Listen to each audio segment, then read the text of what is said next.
Hello, welcome back to the Wrestling Newsroom. I'm your host, All Things Wrestling, and today we're going to be looking at all the WWE and TNA news of the last 2 days. We kick off with an interview with GQ.com with The Rock. He talked about a potential run for the President of the United States. He stated, "I think that it's a real possibility." He added, "A year ago, it started coming up more and more. There's a real sense of earnestness, which made me go home and think, let me really rethink my answer and make sure I'm giving an answer that is truthful and also respectful. I didn't want to be flippant. We'll have 3 days off for a weekend. No taxes!" That kind of thing. He didn't want to make fake promises. I think that's what he meant. He also commented on Donald Trump's term as a president so far. With any job you come into, you've got to prove yourself. And personally, I feel like if I were president, poise would be important, leadership would also be important, taking responsibility for everyone. If I didn't agree with someone on something, I wouldn't shut them out, I'd actually include them. First thing would do is would come and sit down and would talk about it. It's hard to categorise right now how I think he's doing, other than I'll tell you how I would operate and what I would like to see. I'd like to see a better leadership. I'd like to see greater leadership. When there's a disagreement, you have a large group of people that you're in a disagreement with, for example the media. I feel like it informs me that I could be better. We all have issues. We've all got to work shit out. I feel like one of the quantities of a great leader is not shutting people out. I miss that. Even if we disagree, we've got to figure it out, because otherwise I feel, as an American, all I hear and all I see, example, you're setting now, and now I'm shutting you out, and you cannot come. Disagreement informs us. The responsibility as president, I would take responsibility for everyone, especially when you disagree with me. If there's a large number of people disagreeing, there might be something I'm not seeing, so let me see it, let me understand it. Whoa, that's a lot of words, Rock. But yeah, I kind of agree with that. You need great leadership and you need to actually listen to people, which is a very fair point. Braun Strowman publicly commented on his elbow injury with the following post on his personal Instagram page. "I will return to finish what I've started, and that's carving my name in history as the most destructive thing WWE has ever seen. The surgery is just a minor speed bump. I will return bigger, stronger, faster, and even more dangerous than ever. Mark my words, I'm the definition of unstoppable. Hashtag Braun Strowman. Hashtag Monster Among Men. Hashtag nothing can keep me down. Hashtag bros before hoes." I don't know. No, hashtag your tears hydrate me. I like that hashtag. But yeah, that was nice. I enjoyed it. And Stephanie Mann recently did an interview with the UK Mirror. And it said, "WWE possibly having a pay-per-view in the UK. Yes, I know, I keep wondering that myself. I think they are, because WWE are always listening to our fan base in the UK are pretty loud, pretty rowdy in a great way, and we are constantly evaluating that. Personally, I'd love to see it. I know it would be incredible." Oh, yes, please. And if she ever gets here, she compete in the ring again. Absolutely lovely in-ring performance aspect of what we do. It's such an honour to be able to get in there with some of the performers and actually take bumps or tell a story of a match. I'm not necessarily the best, but I do love to get in there. So if there's ever an opportunity again to do that, to help make somebody else, I would absolutely welcome it. Ooh, Ronda Rousey, shit, it's definitely my match, please. Here's a few highlights from Jim Ross's blog on JLsBarbecue.com. Brock Lesnar vs Kevin Shamrock, if they're both in their prime. That would be a hallelujah fight, but Lesnar's size advantage would be hard for Ken to overcome. But to say that Brock would have no chance is questionable. Crowd versus Roman Reigns. Reigns is a work in progress. I'm not concerned whether he's a fan favourite or villain. I like his work and his TV persona will continue to evolve. It is getting slightly better over the time, so let's hope. And Billy Corgan buying the National Wrestling Alliance. Billy is a friend and I hope that he maximises his investment. I'm still not sure what he brought or what his long-term plans are for the NWA, but I'm pulling for Billy and the company. Well, good. I like that. And some very, very nice news. WWE reports that Daniel Bryan and Brie Bella welcomed their daughter Birdie Jo Danielson into the world on Tuesday, May 9th at 11:58 p.m. She was born 8 pounds 10 ounces and 21 inches. Here's a quote from Brie on the site. "There's no better feeling in the world than meeting your daughter." Brie.oldwwe.com. 1 second. There's something else I want to talk about. I cannot. We now know what parents mean about the love you feel when you first meet your child. Thank you all for your thoughts and prayers on the safety of Birdie coming into the world. There's Vince McMahon quote, which I really, really want to get up on Twitter, which I didn't get up. There we are, Vince McMahon. Oh, congratulations to Brie and Daniel on their beautiful border and the newest addition to the WWE family. Vince. Have you signed it to a contract? Have you signed the child to a contract, Vince? Because that's what it sounds like, mate. It will be on the Cruiserweight division in no time. If King Maxwell can win a match, so can Birdie Joe Danielson.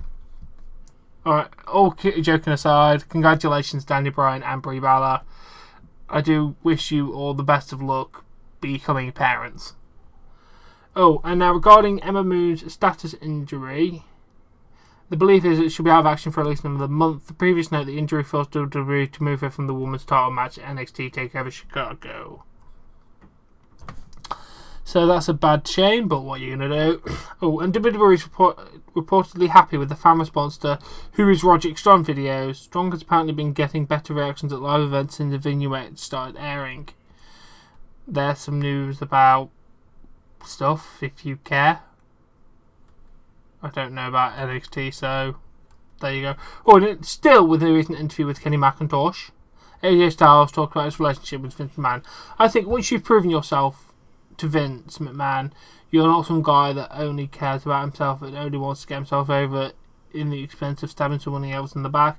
This isn't about me. This isn't about us. This isn't about me. This is about us. Let's find a way to make WWE bigger and better and more popular, most excited. When he sees that in someone, and when he sees that passion in someone, I think every day you get a little more trust with him, and I want that with he's my boss. And I can go in there anytime and talk to him if I need to. So there's a relationship there that I enjoy and I want to get stronger. And day in, day out, I want to prove to him that I care about us rather than me, and I think he appreciates that. Well, fair enough, AJ. I'm glad that you've got a decent relationship with Vince. Just like Shawn Michaels did back in the day. You are literally the new Shawn Michaels. God, blasphemy, but you really are. And he talks about his thoughts on his entrance theme. I gotta be honest, when I told them this is kind of what I was looking for, because as much as I'm from the southern part of America, I'm not that much of a country music fan. Do I like it? Sure, but not that much. So I was like, alright, just that a little bit of country, but I also love rap. So when we're going to find a way to make a cool beat, and they found a way to make it work for me. I don't know that they had made a song specifically for me because I think it was made in NXT, but I think it fits me like a glove. I can imagine any of the music I walk out to. It's great, man. I can't say enough good things about it. It worked. I don't know how or why, it just did. I'm very happy with it. Oh, good. Glad to hear. And there's reportedly on people in WWE that were or against the idea of Charlotte turning babyface, with the feeling that it's too soon. With the tease of distension between Charlotte and Naomi this week's SmackDown Live, there's already been some speculation about Charlotte possibly going back to being heel, feuding with Naomi for the women's title after Backlash. Just go the whole hog and make her babyface, please. I'm bored of her being a heel now. Oh, and previously noted, Emma was sent home from the European tour. I actually have to get the quote up. There is a quote here.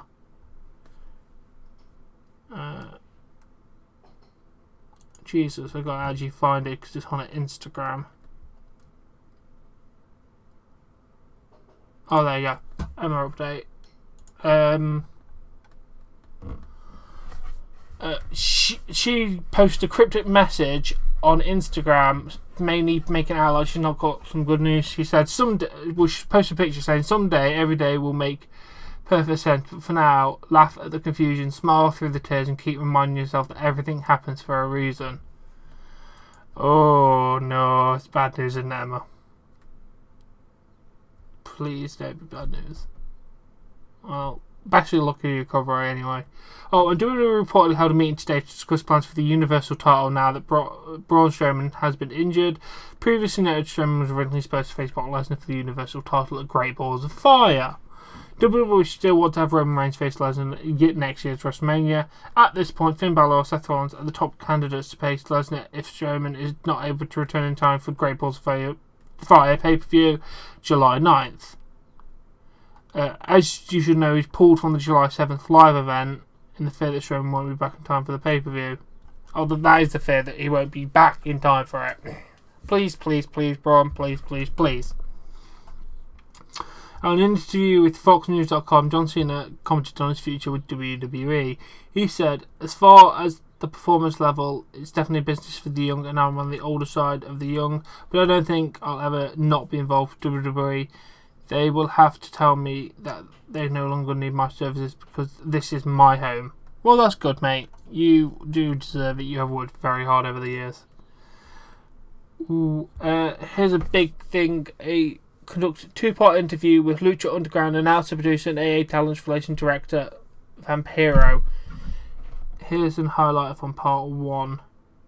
I don't know if we get part 2. Jesus Christ, this is long.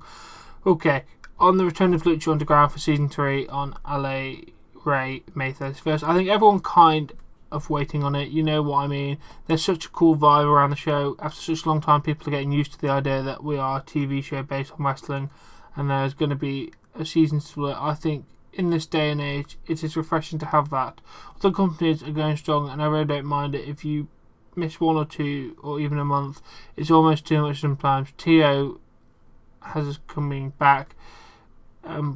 We've got people ready and it's pretty good feeling. We're all motivated. On why Lucha Underground fan base is so loyal, I really think it stems from a couple of things. One of them is the way we interact and relate, treat, coexist with fans live. It's that right kind of environment, the right size. It's extremely intimate. The fact that we have that and we really, really play off it. Before the show, I'm out there and I'm getting everyone ready for me. It is really extend that Vampiro thing. And they have a connection with the fans. It is real. We don't have dudes standing off camera telling you that to react to and who to cheer for. LA Network, they are the Rockstar Network, right? The fact that we've got El Rey is backing us up. People in the crowd, the people at home want to be part of it. I think it's magic, dude. I wonder, Lucha Underground has surpassed other companies Vampiro was a part of after WCW, such as XWF. There actually was a company called XWF. Jesus. MLW and Wrestling Society X. Well, all those other company Blues Balls, all those other companies you mentioned, not Wrestling Society X, were run by fans with daddy's money. Just because you get it, you think you can dominate the wrestling business overnight. You can't. It takes a lot of backstory. You need a lot of power and a powerful network. Alray, for example, you need the right creative department. You've got to have the right team before you put up put the buffet table out there. You know what I mean. If the kitchen ain't happening, the food is going to be shitty. And I think we're the complete package at Lucha Underground, my friend. And Wrestling Society X being the predecessor to Lucha Underground. It was and it wasn't. All those guys, they were too worried about making money. Everyone wanted to be treated like a wrestling company. I think Kevin Kellenrock, something, Original Vision, he was more hip. It was a great thing to get rock and roll, punk rock involved. We're friends of ours, we're fans of theirs, but I think too many people had their fingers in the pie there. MTV goes through the changes every now and then. Our new management came in, they were more Jersey Shore type thing and they didn't want us to fit. They didn't want to fit us in the rotation. We kind of got caught up in that. There were too many young people who knew nothing about it and expected to make more money right off the bat. Touring, how can we tour when you don't put us on the air? That was the cool thing about it. The rock and roll, back on it today, a lot of stars got their start in that promotion. On on if Lucha Underground stars will be part of a talent exchange. Sorry, that was bloody text. With Impact Wrestling. No, that's not going to happen. There's the deal between AAA and Impact. Impact will have matches on AAA shows, for example. We will integrate some of our talent into TNA. Hopefully, eventually, way down the line, maybe do some intercompany angles. Baby steps, we want to do it right. Fair enough. And JBL is back to his bullying ways. He's got some more criticism from fans regarding his comments on this week's episode to bring it to the table. He brought up Sami Zayn and said, "I would rather be captured by ISIS than have dinner with Sami Zayn." One fan just quoted that and went, "Ugh." Jesus Christ, JBL. You don't help yourself, do you, man? It's not a TV episode now, is it? You're an asshole.